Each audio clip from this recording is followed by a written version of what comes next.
Fala pessoal, mais um Gente Como a Gente começando. Eu estou aqui com o pastor Antônio Marcos. Cara, cinquentão. O bicho é um touro, meu. Igreja do Nazareno do Nova Europa. Marcão, Antônio Marcos. Normalmente é Marco Antônio, né? Eu já tô acostumado, é Marco Antônio, Antônio Carlos. Porque Antônio Marcos já não é comum, né? Aí eu falo assim, você não vai esquecer mais. Lembra do cantor. Que cantor? Antônio Marcos, que cantou a música O Homem de Nazaré. Isso eu não conheço. Depois você... é? Pô, então você não é das antigas. Pô, editor, põe um trechinho pra nós. Mas, bicho, eu saí, eu fiquei muito tempo fora. Então tá certo. Eu voltei a congregar, voltei agora aí pra igreja aos 40 anos. Pô. O corpo tá tudo marcado. Não, isso aí as ideias ruins do passado. As ideias ruins do passado vêm. Tá valendo, nasceu de novo. Glória a Deus, é assim que tem que... Mas o meu nome é resultado desse cara. Tinha um cantor na época chamado Antônio Marcos. E no ano de 1972, meu pai, muito fascinado, gostava dele. E esse cara lançou uma música chamada O Homem de Nazaré. Que, por sinal, uma música muito bonita. E aí meu nome ficou Antônio Marcos, mas eu tô acostumado o pessoal me chamar de Marco Antônio, Antônio Carlos, já me chamaram até de Ricardo, eu falei, what? Ricardo aí não pô, dá. Não dá, mano. Aí é muita coisa. E vem cá, você é casado, bicho? Sou casado, uma esposa chama Raquel, tenho 2 filhas. Tenho a Bruna de 30 anos, né? Vai fazer 31. E tem a Giovana de 14, ligada no 220. Caramba, 15 anos de diferença as duas aí. É bom que eu tive uma babá e uma professora. Boa! Não precisei pagar babá e nem professora particular. Vem cá, e esse shape aí é a doutora aqui? Não, é a minha filha mais velha, é personal, então ela põe a casa em ordem. E a mulher cuida da nutrição. Então, rapaz, mas eu tava falando pra você lá que eu voltei pra academia agora. Aí chegou a dieta pra mim. 5 refeições no dia. Eu falei, isso. Misericórdia, mano. Como é que você come isso daqui no dia todo? Haja proteína. Nossa. Haja frango, haja ovo, batata doce. Mas vale a pena. Tudo é questão de costume, né? A hora que seu corpo pegar o costume, aí você não consegue viver mais sem. Assim, eu tô lutando contra o tabagismo. Isso é um ato errado do passado que me acompanha até hoje. E eu tô lutando contra isso. E... cara, assim, todo tabagista não tem mania de comer de manhã. A grande maioria é café preto e o pito ali vai embora. Tá. E assim, por muitos anos da minha vida eu fui assim. Agora adaptar, mudar a refeição, mudar essas coisas. Cara, tá sendo... beber 4 litros de água. Ir no banheiro toda hora. O corpo não quer isso. Não, o corpo não quer porque você vai ter que renunciar a coisa, é sacrifício. Então, sim, não, o corpo quer ficar de boa, assistindo uma série, deitado, comendo amendoim e acabou. Eu fui treinar ontem, hoje eu tô com aquela dor muscular tardia, né? Mas é gostoso, chega uma hora que você pega prazer nessa dor. Mas eu treinava antes, quando era mais moleque, cara. Então você tem memória muscular. Eu pedalava pra caramba, chegava a pedalar 100 km num dia. Toda sexta-feira eu ia de bicicleta pro trabalho. O trabalho ficava aqui, uns 10, 12 quilômetros de casa. Toda sexta-feira eu ia de bike, eu voltava de bike pro trabalho. Trabalhei num projeto social lá em Manaus chamado Pedala Manaus, então a gente incentivava. Toda terça-feira tinha um rolê pela cidade de bike. Cara, mais de 150 bicicletas, esse é um negócio absurdo. A gente tinha o Bike Anjo também. O último domingo do mês a gente ia ensinar adulto que não sabia andar de bicicleta a andar de bicicleta. Pô, que legal. Eu ia lá também ensinar o pessoal a andar de bicicleta. E assim, eu comecei a fazer academia com mais rigor quando eu tive depressão, né? Tá. O que me ajudou, assim, foi joelho no chão e academia. Pô, saiu um estudo recente agora que o exercício físico para depressão é melhor do que os remédios. Sim. Eu tava falando assim, por favor, não façam o que eu fiz. E aí? É errado. Eu parei abruptamente. Eu não. tomava aquele, como é que chama? Esqueci o nome do remédio que eu tomava lá. Eu parei abruptamente. Não. Cara, e comecei assim, no primeiro dia, cara, segundo dia, terceiro dia que eu tava sem o remédio, eu vi minha produtividade já começar a fazer assim, ó. Não tinha mais sonolência à tarde. Tá. Já tava pimpão já. Eu falei, nossa, 3 dias sem o remédio já tô assim. E a hora que deu 10 dias sem o remédio. O rebote. Deu rebote. Suadouro. Sudorose que o pessoal fala. Pesadelo. Ansiedade assim, irritabilidade. Aí vi fantasma. Não, irritabilidade. A cabeça, assim, parecia que eu virava aqui, o cérebro vinha depois, assim, que o cérebro tava oco, solto na cabeça. Sabe, cara, eu fiquei muito mal. Eu fui pesquisar na internet, vi o sintoma e falei, nossa, é tudo isso que eu tô tendo. Então tá explicado o que é. Aí falaram, pô, come isso, come aquilo pra ajudar, já que você fez cagada aí. É. Aí, come isso, come aquilo outro. E aquilo me ajudou um pouquinho. Legal. Me ajudou um pouquinho a sair dessa...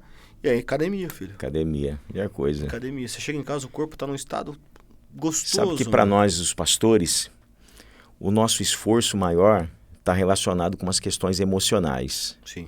Porque todo dia a gente lida com o extremo. Tem dia que a gente está celebrando um casamento. No mesmo dia, a gente sai do casamento e vai para um aniversário. E no mesmo dia, já aconteceu de sair do aniversário e ter que ir para um velório. Então, as suas emoções, ela fica oscilando, é um gráfico. E aí eu tenho sempre falado para os amigos, pastores, esse tipo de coisa, e nós tivemos um alto índice de suicídio entre os pastores. Sério? Muito, muito. Principalmente fora, no Brasil tivemos alguns casos, né, de amigos, né, pela essa questão da depressão, a emoção. E aí, nós fomos ensinados alguns anos atrás, erradamente, que pastor espiritual, que... Vaidade. Não, que isso, você tem Deus, você serve Deus, você tem uma fé inabalável, isso aí não, isso aí não tem nada a ver. Nós somos seres humanos, nós habitamos num corpo que ele é corruptível, ele vai se desgastando. Perecível, e a gente tem um tripé que a Bíblia diz que nós somos corpo, alma e espírito. E esses três têm que estar em plena sintonia. Se você está bem fisicamente, mas emocionalmente você não está bem, você não vai produzir nada. Se você estiver fisicamente bem, as suas emoções a mil, mas espiritualmente, você pode ter certeza, você não vai produzir, porque o espiritual, quando eu falo de espiritual, a relação de Deus, ele é a base de tudo. É a base do alicerce da nossa casa, da nossa construção, dos nossos sonhos. Então você tem que estar bem espiritualmente, em paz com Deus, você tem que estar com as suas emoções ativadas bem, e o seu físico. E aí, o físico e a emoção, responsabilidade nossa. Você vai cuidar da sua alimentação, você vai dormir bem, você vai cuidar das suas emoções. Cuidar das suas emoções, o que é?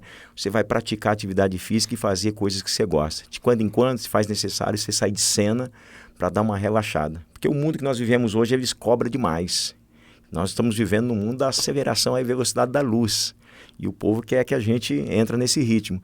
E nós não estamos capacitados para viver assim. Então, ele vai despertando ansiedade de atender expectativas e tudo mais. E hoje você vê a nova geração, essa molecadinha chegando hoje com 13, 14 anos, já estão quase que emocionalmente arrebentados. Não, mas um dos motivos da gente procurar uma academia foi justamente por conta da minha filha. Eu tenho uma filha de 11 anos. E ela veio com um papo que a professora falou para levar no psicólogo. Falou, parou. Vamos conversar aqui, eu e você. Seguinte, você tá com 11 anos. Tá começando uma revolução hormonal dentro de você. Logo, logo, você vai começar a mudar um monte de coisa no seu corpo, no seu rosto. Vai sair espinhas, vai ter a questão da menstruação que vai acontecer com você. Então, assim, tá tendo várias erupções de hormônios aí dentro de você. O que você precisa é uma coisa que o papai não está fazendo, te levar para fazer atividade física. Então a gente vai começar a fazer atividade física, filha. Porque isso vai ajudar você a lidar com essa questão hormonal. Você não está tendo onde extravasar. É esse o ponto. Você não está tendo onde extravasar. E, cara, e batata, e fumo, e o negócio tá... Porque antes eu fui no médico, como ela tem 11 anos, precisava de uma recomendação médica para fazer academia. Eu fui na médica, o médico falou, pai, tá certinho. Tá aqui, ó. Então leva lá pra academia e falar que tem que fazer mesmo. É isso aí. Então, temos que nos cuidar, os nossos filhos, né? Sim. Incentivar essa galerinha. Hoje nós vivemos a era da tecnologia. Não tem como proibir eles, esse universo que faz parte. Só que a nossa fase... Você falou que é 40 que você tem, né? Sim. Nós sofremos, sabe por quê? Nós vivemos a fase da transição. O que é a fase da transição? A nossa educação, ela foi meio que quartel-general. Chinelos havaianas. Era o tempo da vara da infância, a vara a vara da infância tinha vara de bambu, vara de goiabeira. Não tinha esse negocinho de bullying, nada. Então, nós suportamos coisas. Nós fomos preparados, nós fomos forjados para encarar o mundo. A nossa geração, ela foi forjada. Então, nós não tínhamos esse negócio de mimimi. Aí, o que acontece? Só que nós vivemos numa geração dos nossos filhos. Sim. Que já ficam mais aquartelados, mais trancadinhos dentro do quarto. Mas isso é culpa nossa. Exatamente. A culpa é nossa. A gente quer proteger demais. A gente tem medo demais. Eu tenho medo de deixar minha filha aqui na esquina, cara, sozinha, pra pegar uma marmita pra mim. Exato. Antes eu com 7 anos eu ia na padaria, meio quilômetro longe de casa, 500 metros longe de A casa. gente fala assim que os meninos dessa geração é diferente da nossa, só que os pais também dessa geração é diferente dos nossos. Sim. Diferente. Então, Sim. vamos preparados. A gente tenta achar um meio termo para não ter uma criação igual nós tivemos. Claro. Né? E tentar se adaptar ao que você falou, da transição, né? E tentar se adaptar ao mundo ao qual nós vivemos hoje. Não existe fórmula mágica. Existe tentativa, acerto e erro. Umas horas você vai acertar, outras horas você vai errar. E você tem que ter a consciência de saber quando você erra. Tá. Para que você possa tomar ações que vai mudar aquilo. Porque, cara, tá perigoso? Tá perigoso. Tá difícil? Tá difícil. O mal tá cercando os nossos filhos? Está cercando os nossos filhos. Está cercando o nosso... Está. E assim, o que você vai fazer? Pô. Eu tive uma discussão. Minha esposa serve a Deus na Igreja Batista da Lagoinha. Ali na Cidade Jardim, na beira da Anhanguera ali. E ela se batizou lá. E minha filha falou, eu quero batizar também. Falei, cara, você tem 11 anos. De acordo com os ensinamentos bíblicos que eu tive até hoje, a partir dos 12 você é responsabilidade sua. Até os 12 eu sou responsável por você. Eu vou ser cobrado por isso. Então, assim, eu gostaria que você não se batizasse agora. Eu gostaria que você esperasse. Depois que você tiver seus 12 anos, você escolhe o que você quer fazer. Porque eu entendo os perigos da adolescência. Eu entendo os perigos da tentação do mundo. Eu entendo o quão fácil é para você pecar. E você se batizou, você tem uma responsabilidade com Deus. E eu fiquei naquele conflito. E vinha um falar, minha mulher falar. Até que uma pastora lá falou para minha esposa, falou assim, olha só. O mundo, ele está oferecendo tudo que não presta para os nossos filhos. Por que a gente não pode oferecer o que presta já? Porque o mundo não respeita a condição da idade. Não. Aí minha esposa trouxe isso para mim. Quando ela trouxe, eu parei, pensei. E eu lembrei de uma promessa que eu fiz lá atrás. Quando minha filha nasceu, o pessoal queria batizar ela na igreja católica, né? Eu falei, não vai batizar minha filha não, pô. Pecado é pra lavar a alma. Minha filha é santa, acabou de nascer, pô. Não tem pecado não, filho. Quando ela crescer e escolher onde ela quer batizar, beleza, ela batiza onde ela quiser. Mas agora aqui, comigo, não. E minha filha escolheu batizar. Eu não podia voltar atrás com a minha palavra lá de trás. Eu falei, quando ela crescesse e escolhesse... Pronto. E ela cresceu, ela escolheu. E aí teve o que a pastora falou. Eu falei, isso aí, batiza, pode batizar. Então tá bom. Tem o meu consentimento. Aí eu fui lá, tirei foto, né? Aquela festa de pai, né, meu? Não, alegria. A gente fica feliz. Eu tive a oportunidade de batizar minha filha, né? Você batizou sua filha? Que legal, cara. Tá aí um ano passado, né? Então, foi acho que um dos melhores presentes que Deus me deu. Foi em poder... Que o batismo, ele simboliza um novo nascimento, Sim. né? Então, ali, para mim, ficou marcada a minha vida, né? Minha pai duas vezes. Olhando aqui, ela vendo, né? E o que é maravilhoso, Odu, que é o seguinte...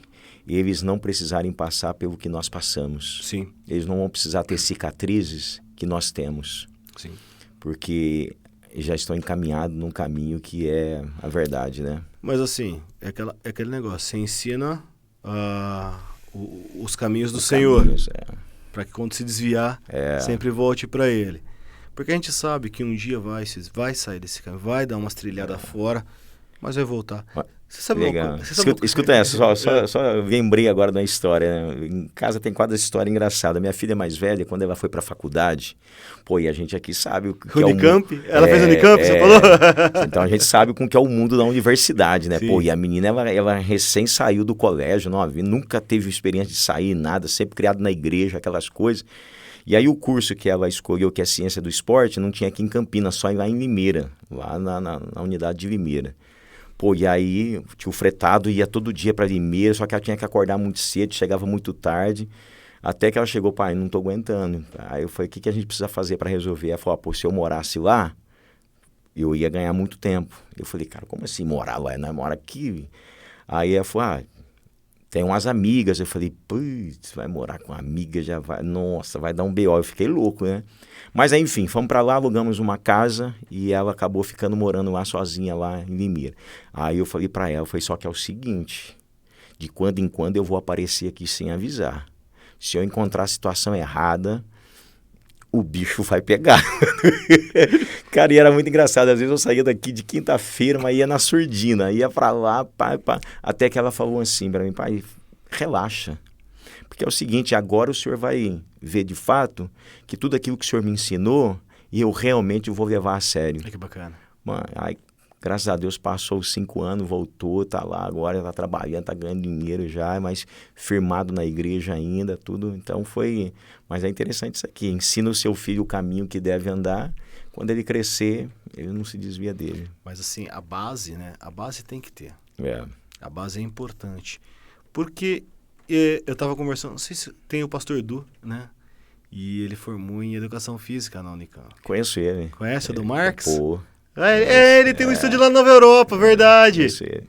É Ele é aqui acho que Nazareno Não, ele tá na Lagoinha. Tá na Lagoinha, mas eu conheci ele. Ele era na Nazareno. Isso, conheci ele, a esposa. Isso. Tudo. Então, O Edu é fantástico. boa. Ele contando do tempo dele na Unicamp, que foi. Não. Falou, cara, ali reforçou a minha fé. É, loucura. Ele falou ali. Isso é uma pesquisa recente, olha pra você ver essa pesquisa. 60% dos jovens cristãos que vão para a faculdade não retornam mais para a igreja. É muito... 60%. 60%. É muita gente que acaba se envolvendo com as questões, vai mudando. Mas o caminho é largo, filho. Pô, a libertinagem, as drogas. Cara, eu já vivi tudo isso, então eu sei como é que é. Às vezes eu olho para Deus e falo assim, Deus, que eu tava reclamando de passar muito tempo. Quanto tempo eu passei longe da casa do Senhor? Até voltar, até ter consciência de falar, Senhor, minha alma, eu preciso salvar minha alma. E aí eu passei pelo que eu tinha que passar porque tem um propósito. Deus tem nada é em vão. Nada é em vão. E assim, às vezes tem as pessoas que não voltam, né? E aí você fica naquela assim, pô, não voltou? Por que não voltou? Né? Por que tá acontecendo isso? Tá faltando fé? Tá faltando ensinar as pessoas o melhor? Eu vejo hoje, que nem, por exemplo, um trabalho como o senhor faz. Quero que o senhor fale um pouquinho desse trabalho. O senhor falou que passou em vários... Não é ministérios, como é que chama? É missões? Missões. Aí você passou em... Não, mas antes de fazer... Projetos, né? Isso, dentro da igreja. Isso. Você falou que você passou por prisão Já trabalhei já com projetos dentro de presídios, né? Você pega o que tem filho de crente dentro de presídio, bicho? Muito, muito, muito. Então, já trabalhei em casas de recuperação, já trabalhei em outro lugar também que tem muita gente que era da igreja, que é essa população aí que está em condições de rua. Já trabalhei muito tempo com esse pessoal também. Já trabalhei em Fundação Casa, levando a palavra, levando um testemunho. Então, já tive a oportunidade de estar também na África, Moçambique, Angola, África do Sul, Namíbia, trabalhando com uma comunidade carente, né? E aqui no Brasil também, trabalho até hoje com as comunidades ribeirinhas lá de Manaus e de Belém do Pará, né? Então, todo ano a gente leva uma equipe... Muito pobre lá, né, velho?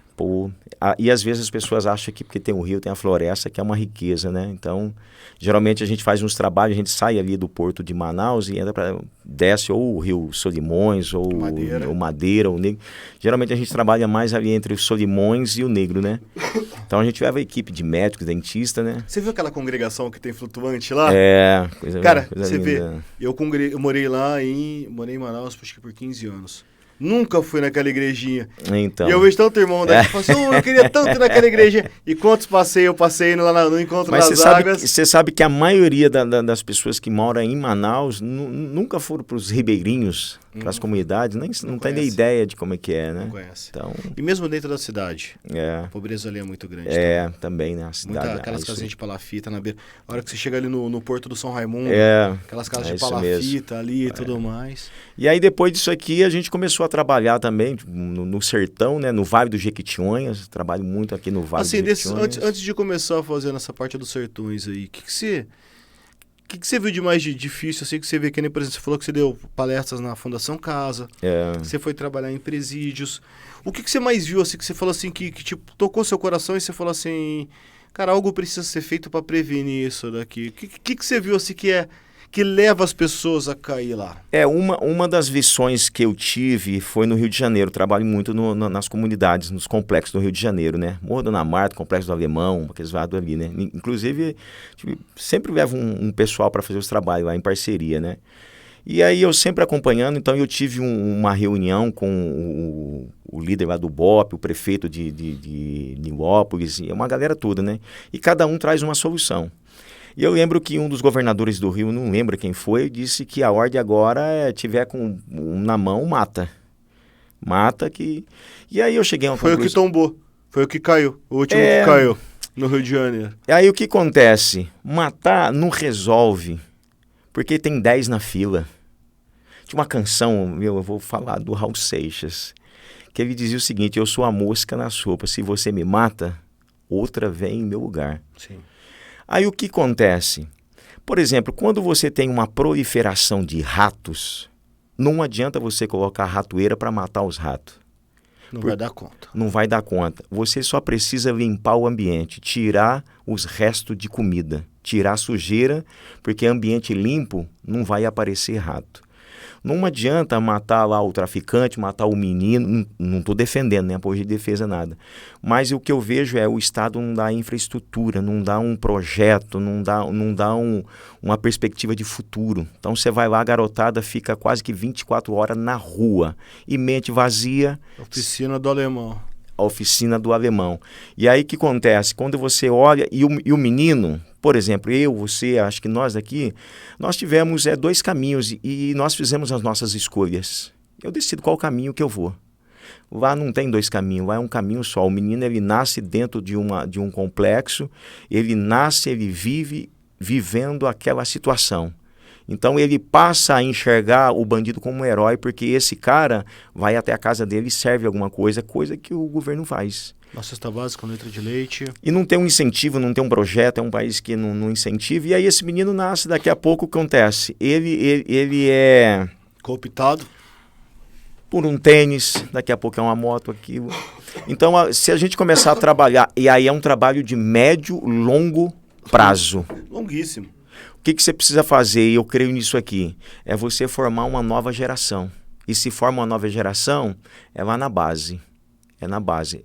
É mudar a mentalidade dessas crianças, é mudar a mentalidade, mostrar para elas que elas podem ser uma pessoa do bem, pode alcançar, pode ter os seus sonhos, sem ter que defraudar outras pessoas. Mas para isso, precisa muito investimento, governo, igreja e família. Se esse tripé não andar junto, dificilmente a gente vai conseguir ter uma população e uma nação decente. Assim, eu estou muito descrente da política. Eu acredito que é a política quem muda a sociedade, mas o que nós temos como política hoje, eu já não acredito mais. Tem que ter uma renovação, então, também na política, né? Para poder caminhar junto com a igreja e com a sociedade. Porque o jeito que está a política hoje não adianta. E eu não estou falando de partido de esquerda ou partido de direita. Eu estou falando de 30 anos para cá. Eu estou falando desde 90, 89 e 90. Tudo quanto é político que passou aqui nesse cenário político brasileiro, cara, nenhum pensa. E você deve ver isso no dia a dia. Dia a dia, e o povo? Que povo, uai? É o nosso, filho. O povo que vier pro povo, beleza. Mas assim, você colocou, tá, beleza, tem que renovar, tem que criar uma base e tudo mais. Mas você acha que é só a falta de oportunidade, a falta de infraestrutura que leva a tudo isso? Também faz parte. Por exemplo, vou falar aqui de uma situação que eu tenho trabalhado praticamente 2 anos direto. Todo mês, agora esse mês eu estou indo para lá de novo, todo mês estou na região lá do semiárido, do sertão, do nosso Nordeste. Faz quantos anos que nós ouvimos falar da seca e desse sofrimento? Acho que desde que eu nasci. Eu nasci pelo menos 40. O meu pai, ele fugiu da seca do estado da Bahia. Meu avô fugiu da seca. Meu pai falou assim, se eu fico lá, eu morro de fome. Meu pai, ele veio embora... Você já falou de um século já, pelo menos aí. Exato. Meu pai veio embora sem conhecer ninguém, veio aqui para o estado de São Paulo. E aqui as pessoas não gostam que eu falo, mas ele foi escravo de empresas que pagava para ele uma merreca e ele trabalhava aí 12, 18 horas. Entendeu? E era um homem que você falou assim, se lá na minha terra, se eu tivesse condições, eu nunca teria saído de lá. Nunca teria saído de lá. Mas foi forçado. Ele foi forçado a sair. Então, desde a época do meu pai, do meu avô. Então, o que acontece? Eu vou para lá, e não mudou nada, o cenário não mudou nada. Você vai no estado do Piauí, para dentro do sertão, no semiárido, é a mesma coisa. Você vai para Pernambuco, é a mesma coisa. Você vai para o Ceará, é a mesma coisa. Vai para Paraíba, é a mesma coisa.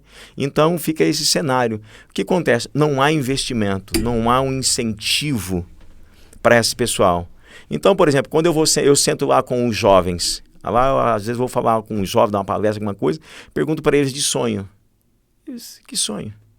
Como é que se sonha aqui, no meio de cascalho?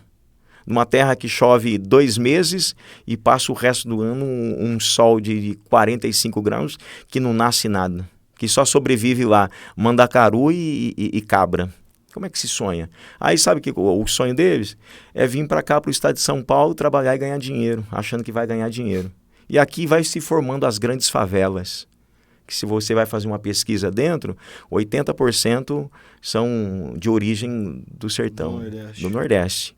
Então, hoje, que nem você falou sobre a política, eu não vejo uma política para o povo, eu vejo política para o político. Poder pelo poder. Aí vai lá, por exemplo, vou dar uma merreca, vou dar uma cesta básica, isso não resolve. E com o projeto que nós temos lá, é pequeno, é uma gota no grande oceano daquilo que precisa ser feito. Vamos falar do seu projeto, então. Vamos. Conta aí, como é que você virou furador de poço, rapaz? Poço. Lá no Piauí, o pessoal me chama Toinho da Água. Eu falei, pô, aí é mancada, mano, Toinho da Água. Como é que é o nome do projeto, primeiro? Água é Vida. Água é Vida. Esse projeto, ele... Você tem patrocínio disso daí? Como é que é? Rapaz... Você que criou? Foi uma situação que Deus colocou no nosso coração, né? Eu já conhecia algumas coisas, né? Já participei de um projeto lá atrás que a gente perfurava o poço uma vez no ano. E aí eu falei, poxa, não dá para esperar 365 dias para retornar aqui para furar um outro poço, sendo que há uma necessidade grande. E aí Deus foi colocando no nosso coração esse desejo de levar água para esse povo. Quem que é o nosso? Oi? Quem que é o nosso coração? Quem são esses outros? Quando eu falo nosso, assim, porque tem eu, minha família, tem esposa, tem todo mundo envolvido? Todo mundo envolvido. Na minha casa toda é envolvida. Então, por exemplo, se eu tenho a liberdade e a tranquilidade de ir, porque na minha casa fica uma guerreira cuidando das coisas. Ai, que bênção. Fica uma guerreira lá cuidando dos filhos, cuidando da administração da casa, para que eu possa ir lá desenvolver o trabalho. E aí tem uma parceria de igrejas, pastores, né? Que às vezes vai encontrando a gente lá no Instagram, nos trabalhos, vai vendo, e eles também, querem investir. A maioria dos postos que foram abertos ano passado foram igrejas, pastores, né? E aí alguns amigos empresários também, né? Que legal. E aí começamos a perfurar poços, Ó, pra você ver, hoje lá no sertão, quem convive na seca são os filhos da seca que eu digo. O que é os filhos da seca? Eles já nasceram lá. Nasceram naquela situação, a mente deles está moldada e eles vivem aquilo, eles não conhecem uma outra realidade. Então eles já acostumaram a sentar e esperar a chuva. E às vezes o esperar a chuva é 7, 8 meses. Jesus. Então eles já estão acostumados a não tomar banho quase que todos os dias, eles já estão acostumados a beber uma água de enxurrada. Passa só cua num pano e aí o que cai para dentro eles bebem. Então já estão acostumados com isso. Eles estão acostumados... Pelo menos a imunidade é forte, né, rapaz? Porque... Rapaz, mas aí... Quando eu entrava no Igarapé, lá em Manaus, eu entrava no meio da floresta lá, eu levava minha cápsulazinha assim, pegava água e ainda jogava lá pra limpar minha água, porra. Mas aí quando você vai olhar o aspecto fisicamente, você percebe que são... a desnutrição, por exemplo. Você vai encontrar uma mulher lá que hoje para nós é muito jovem, de 30 anos, mas está com uma aparência de 60. Uau. Já tem uma aparência de 60, você olha assim... Derrubada. Derrubada mesmo. Pela natureza, pelo sol, pela desidratação. E não tem proteína suficiente, né? Então, as crianças não desenvolvem. Então, o pessoal fala assim que o nordestino é baixinho, mas não é que é baixinho, é porque não tem os nutrientes necessários para desenvolver, entendeu? É má alimentação. Má alimentação. A alimentação, isso não é absoluto, mas na grande maioria, de manhã é um cuscuz, uma farinha e vamos que vamos. E com água, porque não tem leite, né? Não tem. E aí o que acontece? E lá teve um projeto do governo passado que eles construíram umas cacimbas, né? De 16 mil litros de água. Então a maioria dos moradores tem uma cacimba, como se fosse uma cisterna, que é captado a água do telhado da chuva, cai dentro dessa cacimba. Então, geralmente, os 3 meses de chuva enche, são 16 mil litros d'água que eles vivem durante 8 meses. Peraí, 16 mil, você está falando de 16 metros cúbicos. É. Isso daí você consome na sua casa no mês, com No 4, mês, 5 no mês. pessoas. E essa água, eles passam cerca de 7 a 8 meses, até vir a próxima chuva. Só que ali é o seguinte, não tem um tratamento, não tem isso, então a água chega uma hora que você olha dentro lá e você fala, meu... E essa água é para beber e para fazer comida. Então, eles não usam nem essa água para tomar banho. Geralmente, eles encontram outra situação. E ali, quando acaba essa água, e aí é onde que a gente vê a força do sertanejo. A força do sertanejo. Então, é coisa louca. Só para você ter uma ideia, o sertão, para quem conhece, tem uma árvore que é típica, né, geralmente da Bahia, que é o umbuzeiro. Graças a essa árvore, muita gente não morreu de fome, e muitos animais também. E agora se tornou uma lei porque não pode mais você tirar um pé de umbu. Por quê? O umbu, na raiz dele, é uma batata, como se fosse um inhame. E dessa batata, os sertanejos, eles extraíam a média de 700 ml de água. Só que quando você arranca essa batata, você mata a árvore, mata um buzeiro. Mas o desespero leva o camarada a fazer isso. Então, e aí, quando eu vi essa cena, eu falei, dá para se fazer alguma coisa. Aí a gente foi fazer um levantamento. A pesquisa de solo, a gente descobriu que há um aquífero debaixo lá de águas riquíssimas.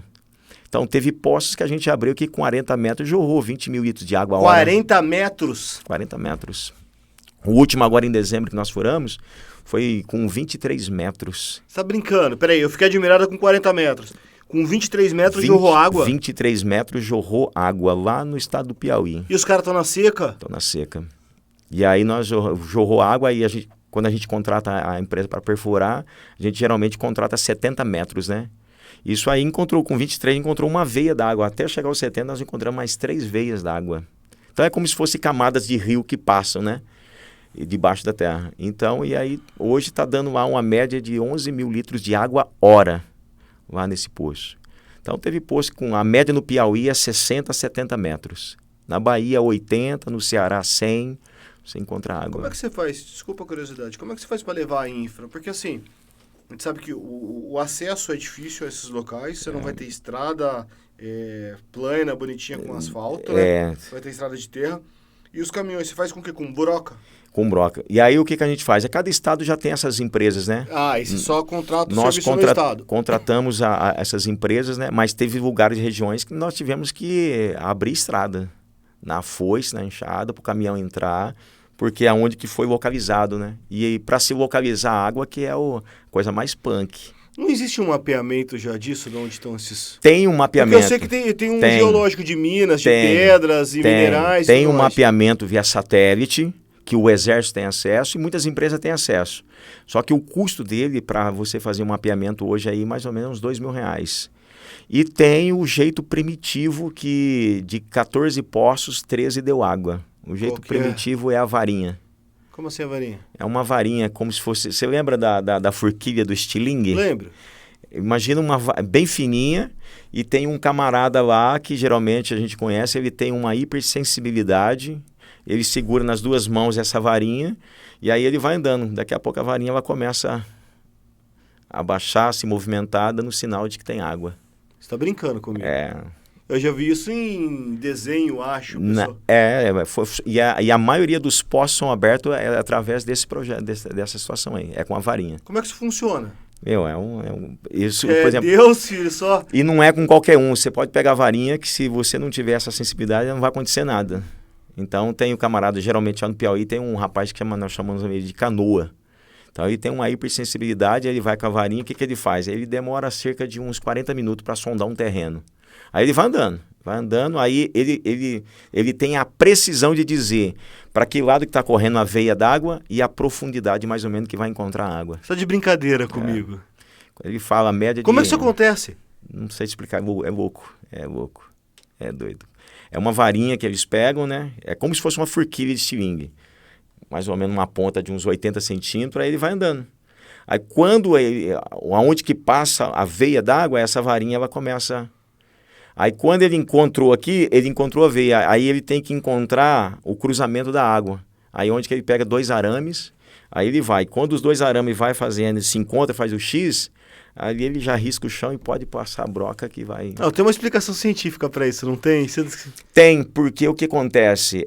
Ele não encontra água. Lá embaixo, quando essa varinha movimenta, na rocha tem uma fenda. Tem uma rachadura na rocha. E naquela rachadura é onde passa a água. Ali o eixo da gravidade ele é mais forte. Então ali ele atrai, puxa. Só que aí eu já tentei fazer, falei, cadê o eixo da gravidade? E aí você pasme agora. Um outro que nós encontramos, que ele encontrou água para nós, foi com os pés descalço. Ele anda descalço no terreno. E à medida que ele vai chegando, ele diz que ele sente como se fosse eletricidade eletrostática. Começa a dar choquinho nele. Aí contando assim, parece ser loucura, né? Parece história de pescador, bicho. Parece, né? Mas aí eu vejo as mãos de Deus, né? Dando talento. E aí você vai ver que conversar com o cara não sabe nada.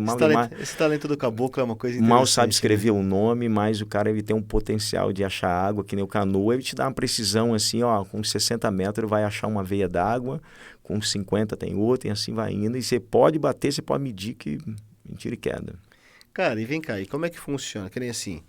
Como que você escolhe uma localidade para ir? Onde você já foi? Vou fazer uma pergunta legal assim. Qual que foi a região que você viu, ou o lugar que você foi, que era o mais debilitado de todos até hoje? Piauí.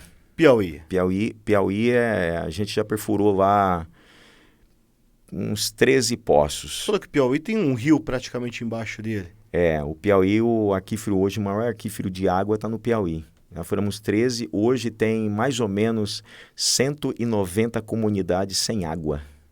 Você furou 13 e ainda existe 190 comunidades sem água. Quando eu falo sem água, não tem nada. Deixa eu fazer uma pergunta tosca. Quanto custa o caminhão por hora para ir furar lá a broca e tudo mais? Um poço hoje para você perfurar. Só furar, descer o cano e a bomba. Só furar, descer o cano, sem a cisterna? Sem a cisterna. Hoje eu pago 15 mil reais. 15 mil reais? 15 mil reais. O governo do estado não tem esse dinheiro para fazer? Esquece. Se tem, eu não sei, né? Aí é uma outra situação, né? Então... Cada vez eu fico mais indignado com a política, rapaz. Mas tem, Mas nós cremos que Deus ele vai fazendo algumas coisas, mas tem muita gente que sofre que não haveria necessidade de sofrer. É simples de resolver o assunto. Qual foi a comunidade mais surrada que você já viu, cara? Mais surrada, eu tive numa comunidade quilombolas, no Piauí, chamado Angical. Uma comunidade que está lá já há séculos. Os quilombolas, para quem não sabe, são descendentes dos escravos, né? E eles são uma das comunidades no Brasil que eles são reconhecidos como quilombolas. É aqui lá no Maranhão, mas chegamos lá, é uma comunidade totalmente sem água, sem infraestrutura, sem escola, abandonado cerca de umas 800 pessoas, umas 95 famílias. E aí, quando nós chegamos lá em dezembro, nós tivemos uma proposta de fazer um poço, reunimos a comunidade, aí tem um líder da comunidade, e furamos o poço. Com 60 metros jorrou água. E aí jorrou água, nós instalamos a caixa d'água e distribuímos água, e havia uma escola que ela estava desativada há muitos anos, e as crianças sem escola. Conversamos com o prefeito da cidade, e esse prefeito ele cedeu essa escola para um projeto chamado New Hope. New Hope o que tiver no Brasil também, eu vou fazer questão de você conversar com ele, que aí você vai... E aí reformamos essa escola, passamos um ano reformando essa escola, e agora começa, o mês que vem, ou esse mês começa já o primeiro dia de aula para 40 alunos, crianças nessa escola. É sustentado pelo New Hope, que é um projeto lá de Moçambique. Sustentando um projeto aqui no Brasil. Tem uma dentista aqui que ela foi em missões, paga em Guiné-Bissau. E ela voltou com uma filha de lá. Não tem como... Ela se apaixonou pela Sarinha, trouxe, adotou a Sarinha legalmente aqui. Ela foi fazer lá, ela foi como dentista pra lá, ela falou assim, que nesse tempo dela de África, ela via lá os adultos comendo e as crianças tendo que esperar pra comer os restos, se sobrasse alguma coisa. E aí tem um outro casal que eu entrevistei, que é a Mônica e o Kissima. A Mônica conheceu o Kissima lá, eles casaram aqui no Brasil, e eles também são missionários, né? O Kissima é formado em enfermagem, e a Mônica, não lembro o que a Mônica estava fazendo, mas o Kissima... Eu lembro que ela ela cuidava da farmácia lá. E eles falaram que o problema deles lá era o Islã, né? Tem essa questão também. Depois você vai contar um pouquinho das aventuras na África. Bora. E aí, você aí montou a escola, vai inaugurar agora? E aí os poços aí começamos a furar, e aí é interessante. Lembra que eu falei para vocês que os pessoal que estão no sertão hoje são filhos da seca. Sim. Com o poço, com a água, eles não sabiam o que fazer. Não estavam acostumados. Nunca tiveram? A dona Cícera é uma senhorinha, ela é dona do barreiro. O que é ser dona do barreiro? Ela tem um buraco quando chove e enche de água. É dela. Então, é essa água que ela consumia durante 40 anos. E aí a dona Cícera, ela, quando estava para acabar essa água, ela pegava umas 4 garrafas PET de 2 litros, enchia e ela guardava. E aí, quando nós furamos o poço, instalamos a caixa d'água, tudo, ela fez a mesma coisa. Ela pegou 4 garrafas PET, encheu de água. E eu falei para ela, dona Cícera, onde a senhora vai levar essa água? Ela falou, filha, eu não sei como vai ser amanhã, se vai ter ou não. São 40 anos que eu... Então, é melhor se prevenir. Eu falei, só não precisa mais, porque esse poço aqui vai jorrar água mais de 10 anos para vocês aqui. Não dá para encher uma piscina de 25 mil litros lá quase todo dia, se quiser.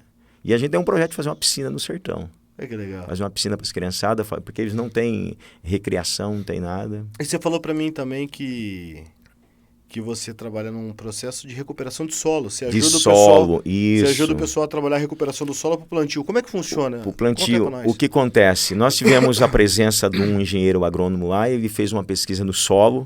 Pode falar onde é os caras daqui são bons pra caramba. Isso, do Instituto Agronômico, tudo, que é o Paulo, os pessoal, tudo, gente boa. aqui, né? O nosso. E aí, o que acontece? Ele falou para mim, dá para plantar isso, plantar aquilo, nos deu sementes.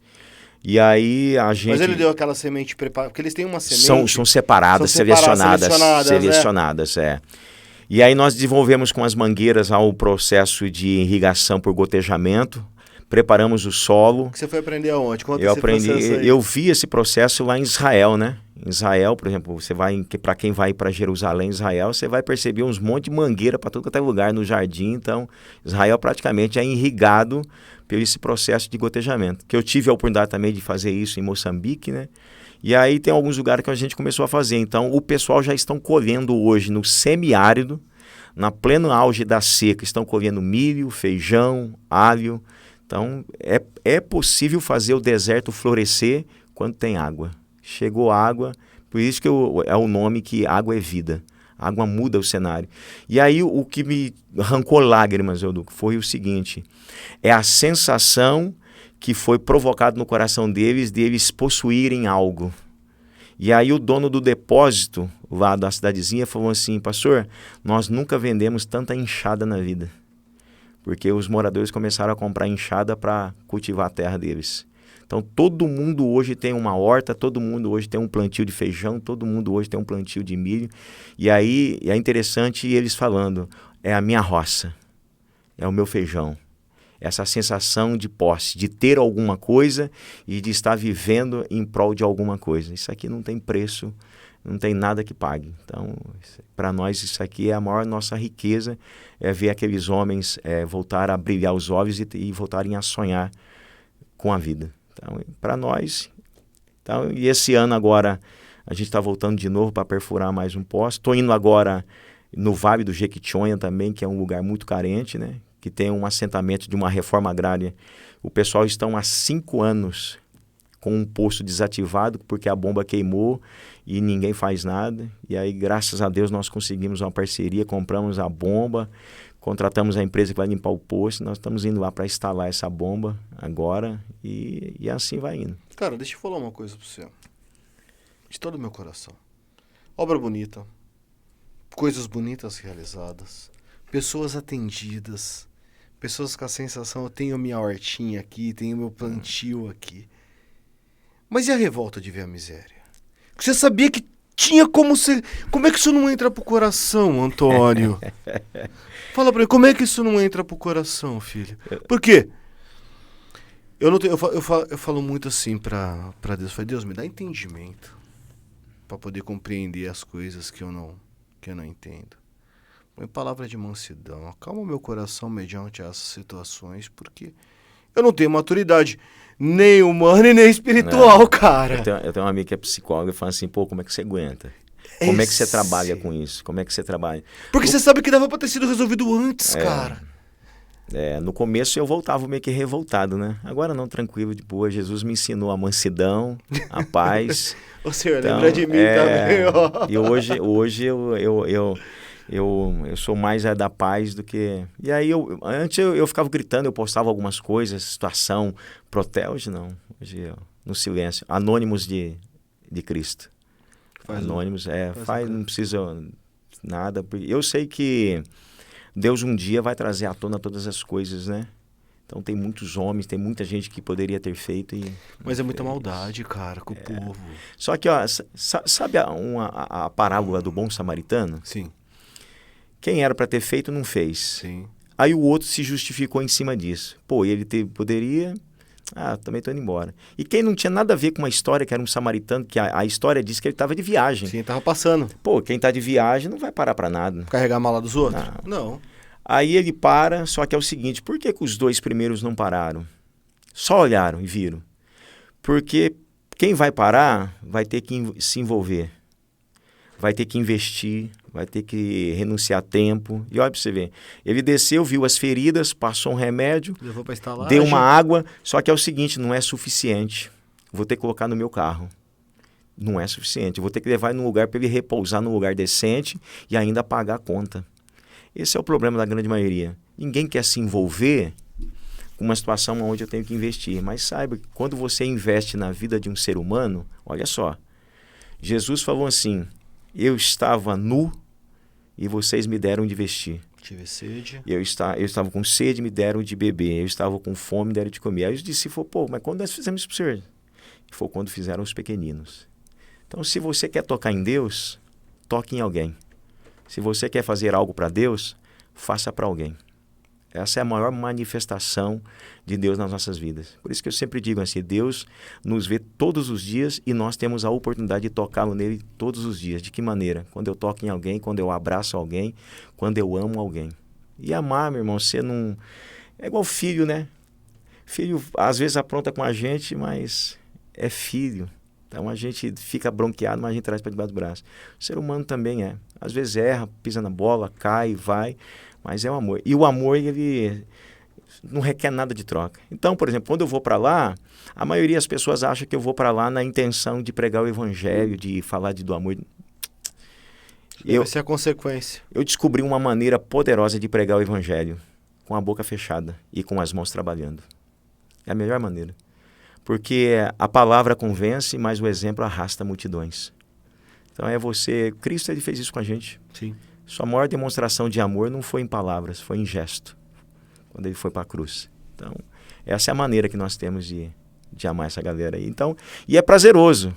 Quando você vê, eu tenho vários vídeos, depois eu vou mandar para você, os vídeos da festa que as crianças fazem quando a água começa a jorrar. Aí é uma mistura de água de poço artesiano com lágrimas que você não sabe se é lágrima, se é água.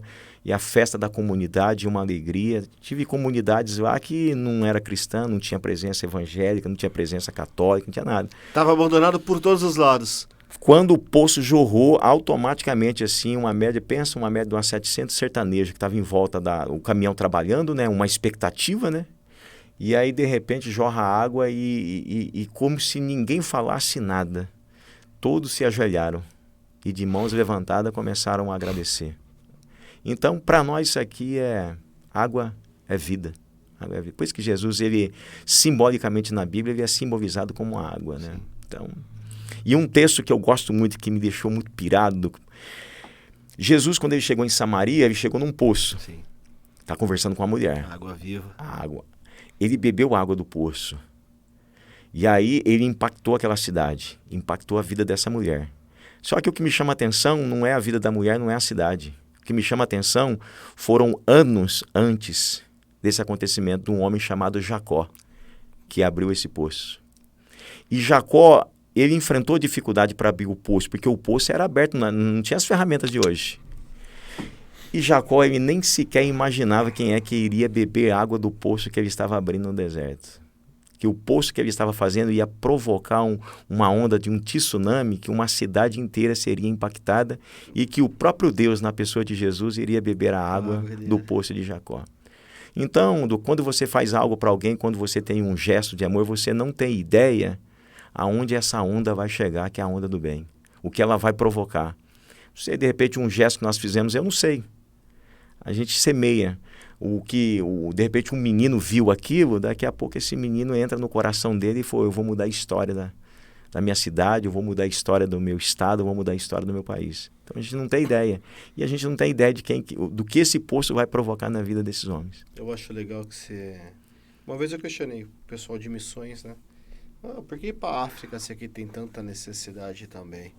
E aí o pessoal contou, cara, que tem necessidade, mas lá...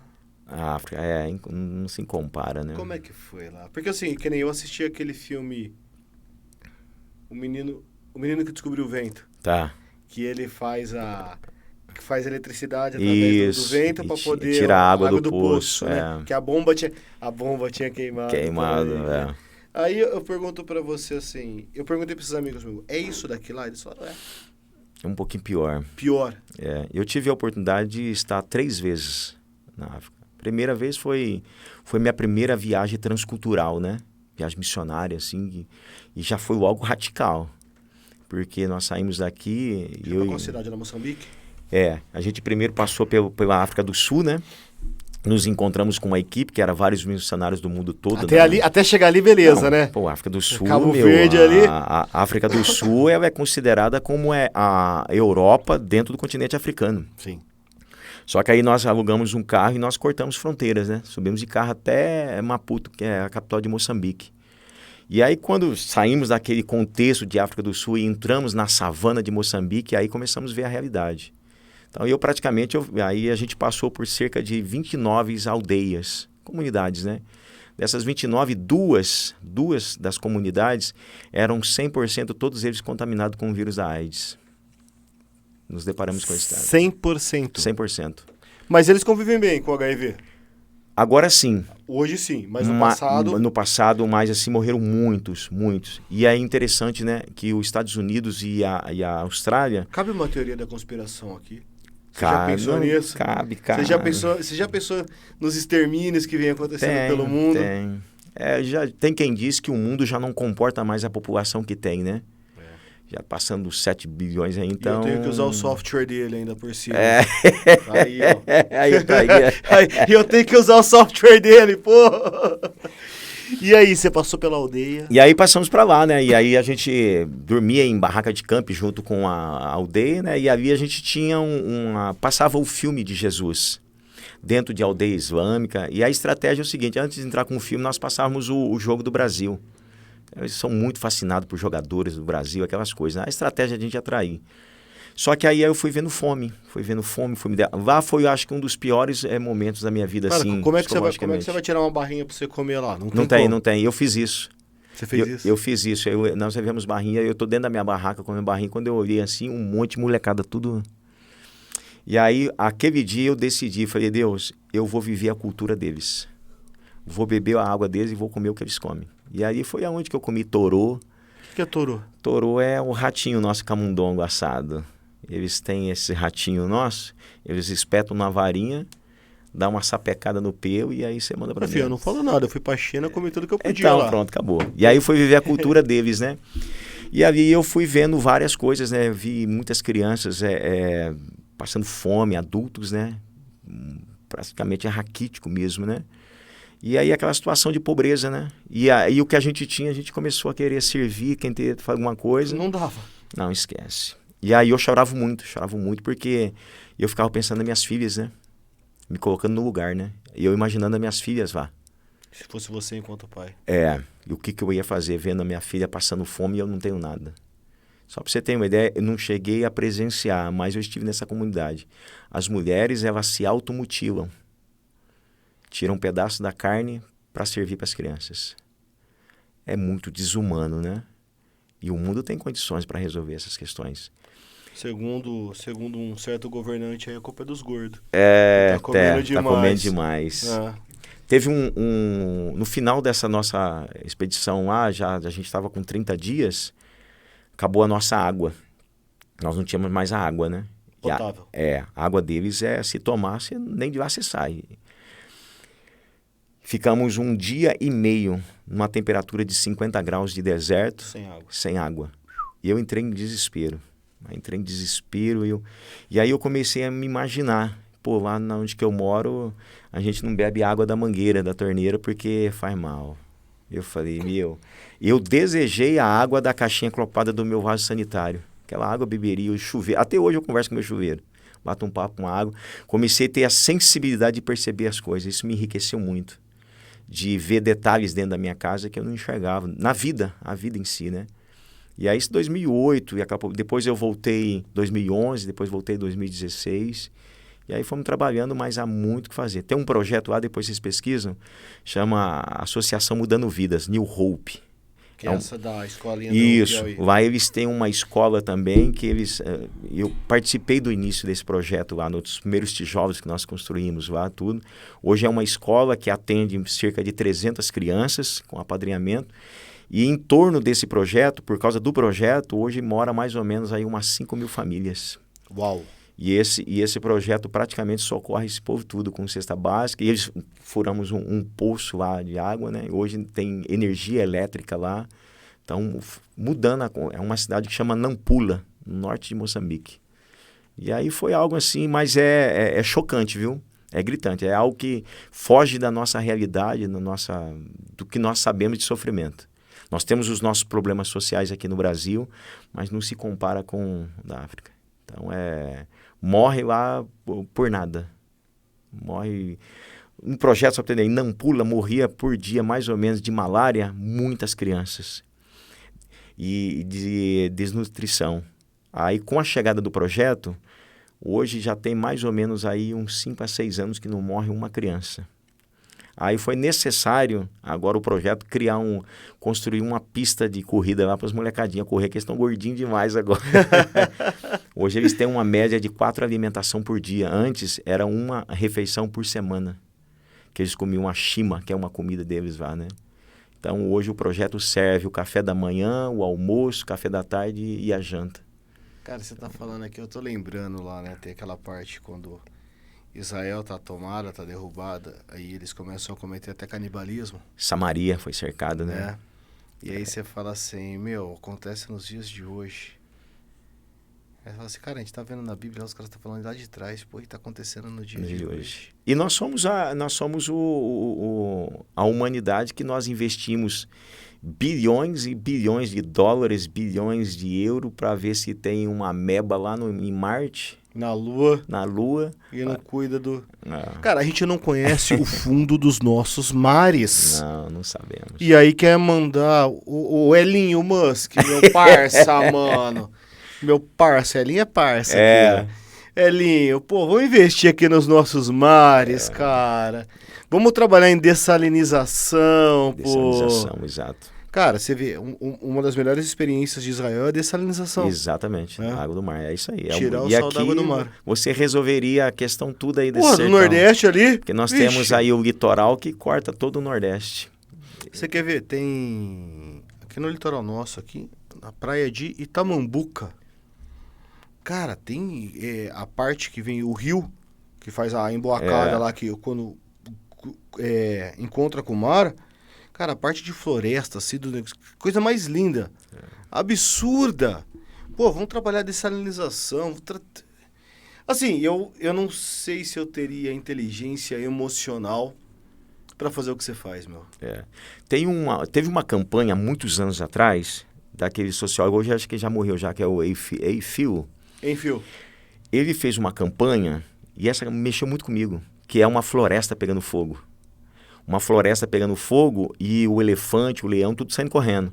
E o beija-flor indo lá no rio, enchendo o biquinho e jogando.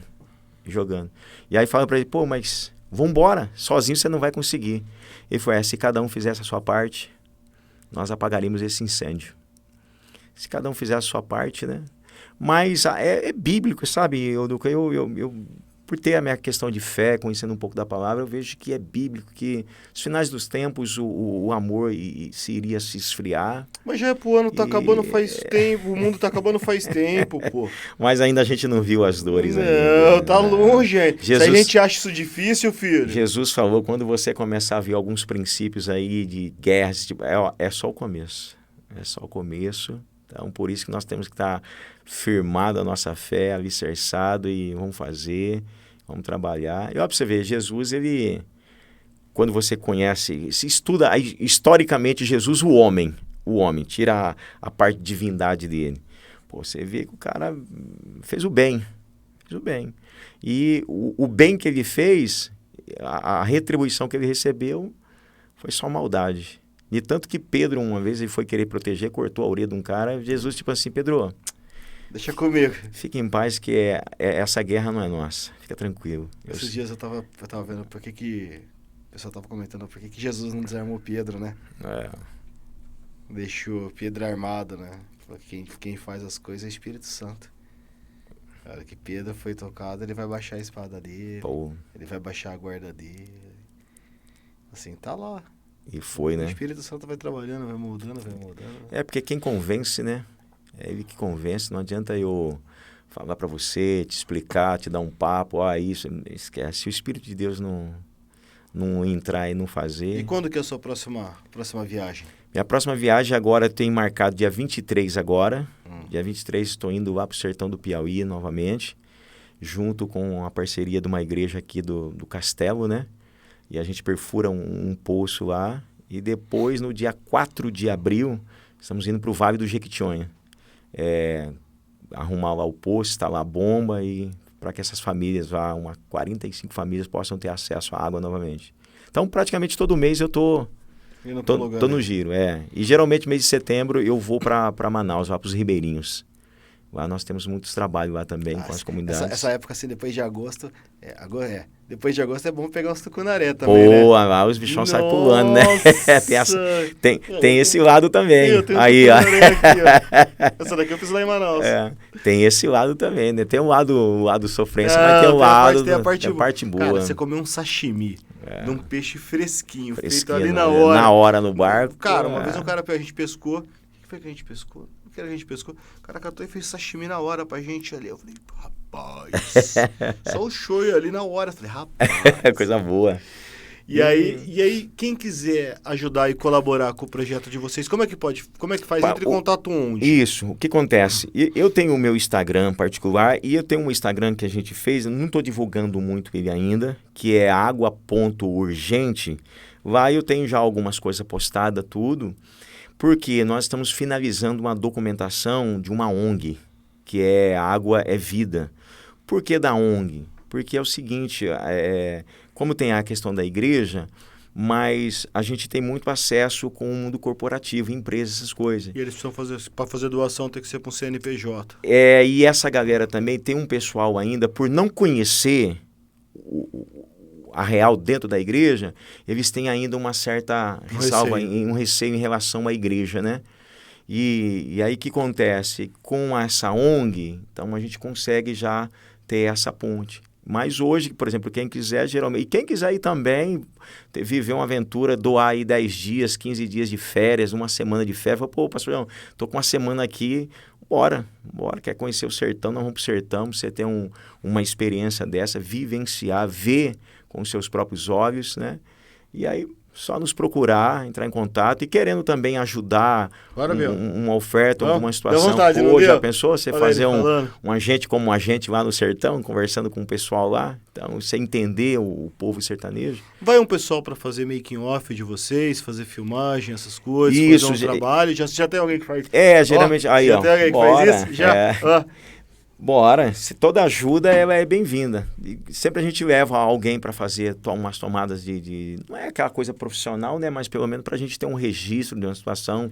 E a gente sempre vai documentando, né? Documentando e deixando lá registrado, marcado, né? Para que quando alguém quer ver alguma coisa, quer entender melhor, acho que nada melhor do que estar vendo o que está acontecendo, né? Então como é que está o seu Instagram pessoal hoje? Meu Instagram pessoal é Antônio Marcos INNE, que é a Igreja Nazareno Nova Europa. Antônio Marcos INNE. INNE. Isso, okay. É isso aí. Antônio Marcos INE. E depois Água.urgente. Água.urgente no Instagram. Esse Água.urgente, eu tenho alguns vídeos lá dos posts que a gente já abriu, como é que funciona. E o meu Instagram pessoal é onde que o pessoal também me procura. Nunca aconteceu de desbarrancar um poço, não? Não, porque ele... Porque eu falo desbarrancar como? Porque quando você faz o furo, você já vem colocando aquele... Vai fazendo o furo e vai colocando aquela capa por dentro? Como é que é? Eu não sei. O furo geralmente pega 50 metros de rocha. É a rocha. Ah, tem estrutura. Geralmente se pega uma parte, o início é o barranco, né? Sim. E até onde vai o barranco, aí a gente coloca aquele cano. Sim. Ou um cano azul, né? Sim. Mas do restante, 80% do É rocha. 90% é rocha. Rocha que... Qual que foi o solo mais duro que você já viu furar? Teve uma lá no Piauí, lá que precisou trocar o diamante da bloca, aquelas coisas que não ia, mas vai rompendo. Rompe que a rocha ela vira pó. E aí, como que a gente vai sabendo se... A gente já tem uma ideia, depois de uns 15 metros, o material que vai saindo, a gente já tem ideia já se vai ter água ou não. Então, a medida, onde que tem água, com 15, 20 metros, aquele pó ele vai mudando de cor. Então, interessante para nós é um pó mais acinzentado e ele já não sai tão pó, ele já sai como se fosse uns pedriscos. Sim. Ali, para nós, ali a gente já começa a festejar, Mas Aqui. já teve caso de chegar a 60 metros só no pó e daqui a pouco mais meio centímetro furou o cano lá embaixo lá e jorrou água da Sanasa. E tem muita oração, bicho?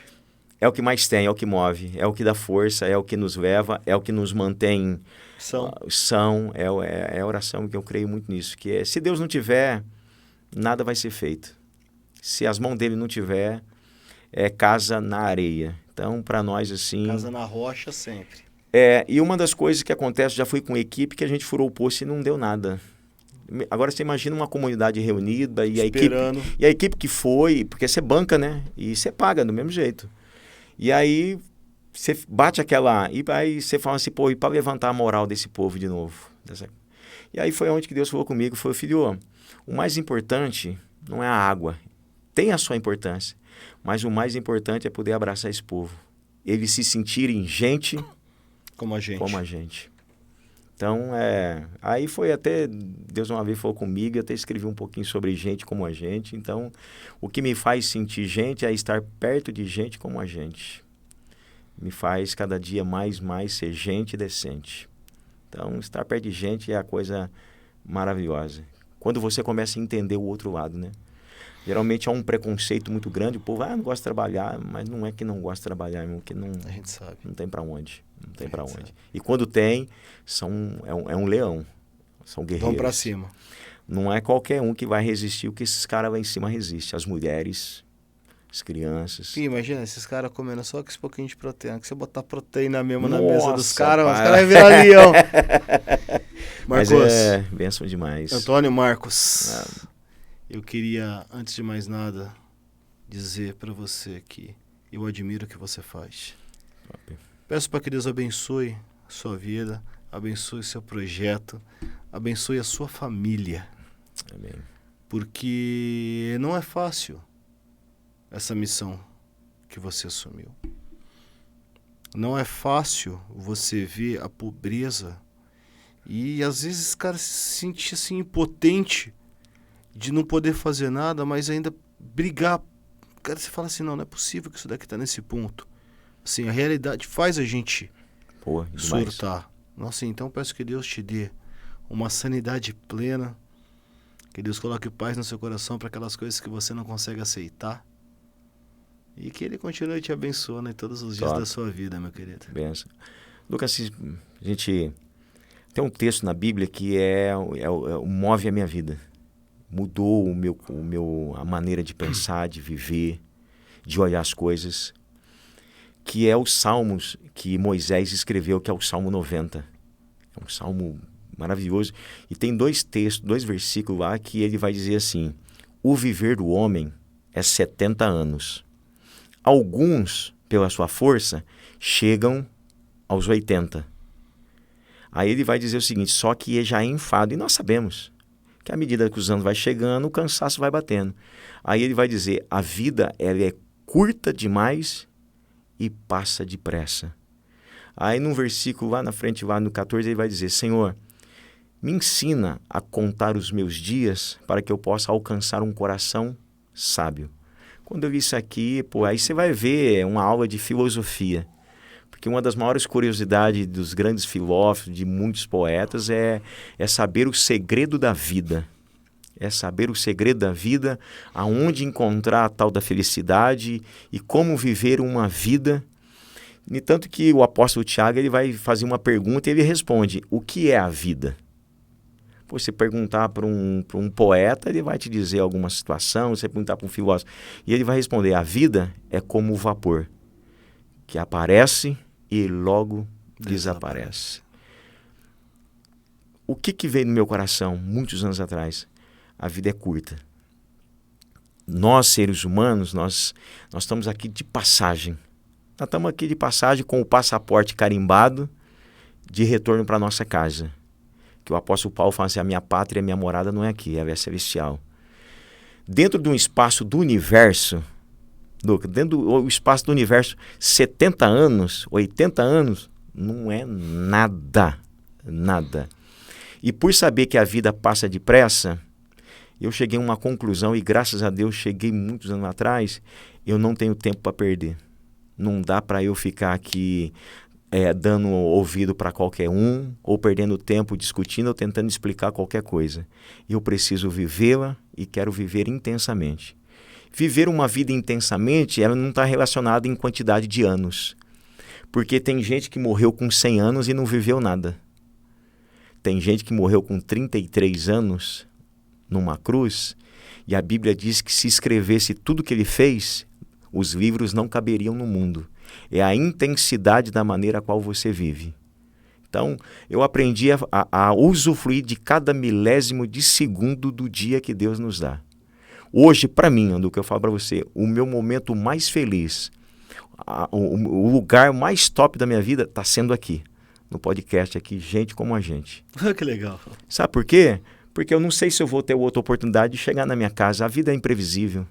Então, por estar aqui com vocês, Deus me deu essa graça, essa oportunidade, junto com a galera que vai acompanhar, que vai assistir. Esse é o momento, esse é o dia que o Senhor fez, nos alegremos nele. E eu tenho sempre ensinado lá na minha casa sobre mesa. Mesa é lugar de intimidade. Não é qualquer um que você coloca na sua mesa. Não. Porque mesa fala muito da nossa intimidade. Sim. Mas eu ensino para minhas filhas, para minha esposa, para alguns amigos, que o melhor da mesa, o gostoso da mesa, não é o que está em cima, é o que está à volta. Só que nós vivemos uma geração que está tão preocupada com o que tem em cima que nós nos esquecemos que o mais importante é quem está à volta. E a nossa maior riqueza é quem está à volta da nossa mesa, que é a nossa família e os nossos amigos. Por isso que você vai ver Jesus numa mesa quando preparou a primeira ceia. Bom, eu tive a oportunidade lá de comer um pãozinho lá sem fermento. Mas, pãozinho e a garrafinha. Mas quem estava à volta da mesa? Porque não adianta você ter um banquete e sendo que em volta da mesa tem guerra. Às vezes, e Salomão vai dizer isso, é melhor o pouco sobre a mesa, mas com Deus, do que ter uma mesa farta com a sua vida em guerra. Então, a vida passa. Não dá tempo para deixar para amanhã. Então, foi aonde que eu vivo hoje para isso. Eu não saberia fazer outra coisa e também não quero fazer outra coisa. Minhas filhas, minha esposa sabe, eu quero morrer fazendo isso. Porque eu quero deixar um legado para minha família e para os meus amigos. E para minha família, o meu maior legado não vai ser bens materiais. Porque essa porcaria de bens materiais, a Bíblia diz que o ladrão rouba e a traça corrói. Mas o meu maior legado é que minha filha ela possa dizer, poxa, meu pai ele viveu em prol da vida de alguém. Renunciou a sua vida para viver para alguém. Meu pai ele foi conhecido como o Toinho da água. E agora você imagina aqui, se a Bíblia fala assim, bem-aventurado e o galardão será grande de alguém que dá um copo de água para um sedento, vamos imaginar para quem dá um poço. Então, tudo que você fizer para Deus vai refletir na nossa vida. Então, a vida ela passa. Por exemplo, hoje eu tenho 50. Se a gente tiver dentro dessa matemática que o viver é 70 ou 80, Então, quer dizer, eu tenho mais passado do que futuro. Ano que vem é 19, depois 18, 17. Eu tenho mais passado do que futuro. Então, às vezes, o pessoal vem com algumas coisas e fala, irmão, não tenho tempo.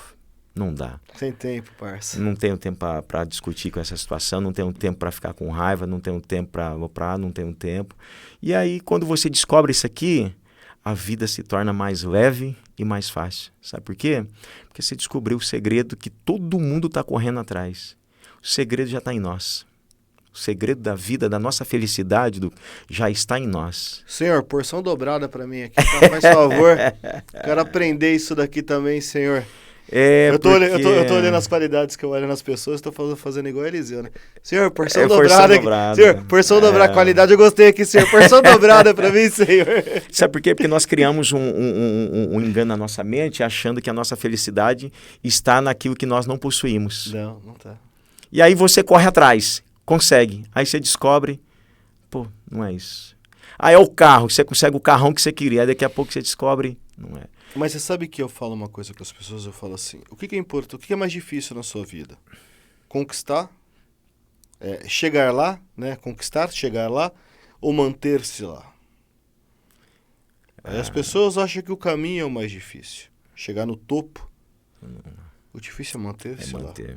Porque se a sua felicidade está... vou ter um carro. Quando eu tiver o carro, eu vou ser feliz. Comprei o carro, eu não estou feliz. Você chegou lá, seu objetivo não era comprar um carro. E você não consegue se manter lá, parceiro. O que está acontecendo? Nossa, a felicidade está no caminho. A felicidade está no chegar lá. A felicidade está no agora, que você falou. Cara, é a mais pura verdade. É isso aí. A gente tem que viver... Eu estava conversando com o Julinho antes. A gente falando de... O nome já diz, presente. Acabou. Presente é um presente, pô. E você vê, o mundo cogita o seguinte, o mundo pela sua filosofia, sua maneira de agir, o mundo, assim, o marketing, ele sempre vai provocar em nós a insatisfação. Ah, claro. Porque ele precisa vender. E a insatisfação, ela tem duas vertentes, ela tem um lado bom, tem um lado ruim. O lado bom, pô, estou insatisfeito com o meu corpo, vou fazer algo, vou para lá. Só que a insatisfação também, ela pode desencadear em nós a rejeição. Eu começo a olhar para aquilo que eu tenho e rejeitar porque eu estou insatisfeito com aquilo. Então, quando eu estou insatisfeito com aquilo, eu vou desejar outras coisas. E aí é onde que é o perigo da vida. E nós acabamos e perdemos que a melhor coisa é o que nós já possuímos. Hoje eu conheço muita gente que está insatisfeito com família, com casamento. E aí o cara, ele acha que ele... Essa pandemia fez muito mal. Esse negócio de ficar em casa acabou com muito casamento, meu irmão. Então, E assim, aí... Você tem que aturar algumas horas do dia, a outra parte, beleza. Aí agora quando você tem que aturar o dia inteiro ali, rapaz... Mas você sabe que tem uma parada lá em casa, né? Os pessoal falam assim, pastor, o senhor discute com a sua esposa? Eu falei, mano, quebra o pau, velho. Nossa, a gente só não pensa em matar um outro nem divorciar, mas nós temos o nosso credo com os filhos. Aí as pessoas perguntam para minhas filhas assim, como é que é morar na casa onde tem um pastor? Aí minha filha zoa, né? Minha filha assim, ixi, lá em casa meu pai tem todo mundo que ficar orando 24 horas. 24 horas orando, lá tem que ler Bíblia, tem que decorar o Salmo 119, esse tipo de coisa. Eu brinco com o pessoal, fala assim, lá a gente teve que decorar o Salmo 151. Aí vai procurar. Vai procurar, velho. E esses dias, que eu fiz essa brincadeira, e eu achei que a pessoa não fosse, a pessoa foi procurar o Salmo 151, bicho. E vai procurar. Mas é isso aí, gente. É isso aí. Então, viva a vida, aproveite bem, deixa Deus. E o segredo é Deus, né? Sem ele não dá. Eu que agradeço aí mais uma vez, abençoe. Privilégio, a oportunidade de estar aí com você. Espero que podia aí falar um pouquinho aí da experiência, projetos. Vamos contar mais história. Galera, para quem quer ajudar no projeto com o Antônio Marcos, é o Água.urgente e o Antônio Marcos INNE. Pô, aí tá vendo? Já foi, que isso. Então, Água.urgente no Instagram, Antônio Marcos INNE também no Instagram. Você pode achar uma forma de colaborar com o projeto dele, de fazer os poços aí no nosso sertão, nas regiões menos favorecidas. É isso aí, muito trabalho. Tá bom, então. Bora. Obrigado, meu querido. Deus abençoe. Deus abençoe a todos. Valeu, pessoal. Vai, gente. Gente como a gente aqui, ó. Bora.